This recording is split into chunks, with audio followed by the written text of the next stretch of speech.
Capitol is an extremely mentally taxing mountain. You are on mentally and physically the entire time. The commitment factor on this mountain is greater than maybe any other of the 54 14ers. This mountain should be called a low 5th class mountain. It definitely requires some basic rock climbing skills and movement, some technical rope skills. Those areas of low 5th class prove to be extremely challenging for those who are not prepared. Route finding on this mountain is not putting your head down and following a trodden trail.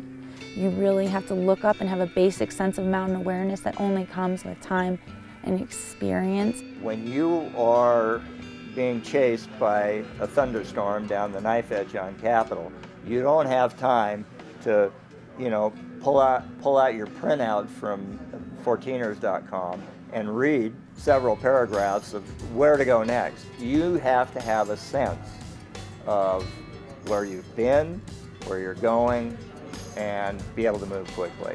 K2 and the summit are two of the more challenging sections. Big boulders and a lot of loose rock. You have to be careful about what you step on because not everything is as solid as it is on other parts of the mountain.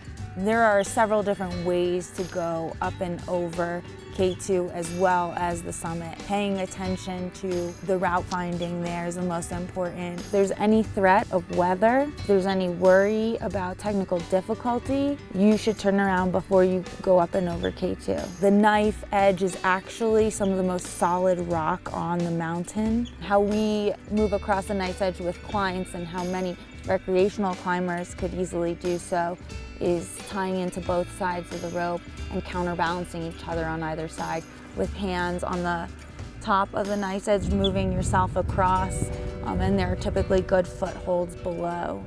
That way, if one person were to slip, the other person just sits down. People don't typically cross that very quickly, and if there is a lot of folks on the mountain, that can be the bottleneck, especially when people are rushing down with the threat of oncoming weather. Capitol should never be attempted without a helmet because that there is one route, one way up and one way down.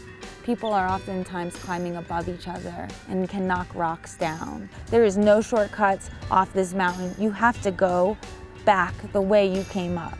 The amount of time that you spend at altitude on this mountain is greater than it is on a lot of the other 14ers. That definitely increases your physical and mental fatigue. You start to, fumble and bumble a lot more, and their footing might not be as sure. When I summited Capitol for my first time, it was my first 14er when I was 17. I felt like a rock star going up. And as soon as I got to the top, I turned around and I realized that I got to go all the way across what I came up and get back to K2. My nerves were shot. It took a long time. My best friend and I, we had a very gripping experience. We were so relieved when we got there and realized that we might have overstepped our boundary. And we got lucky on that case.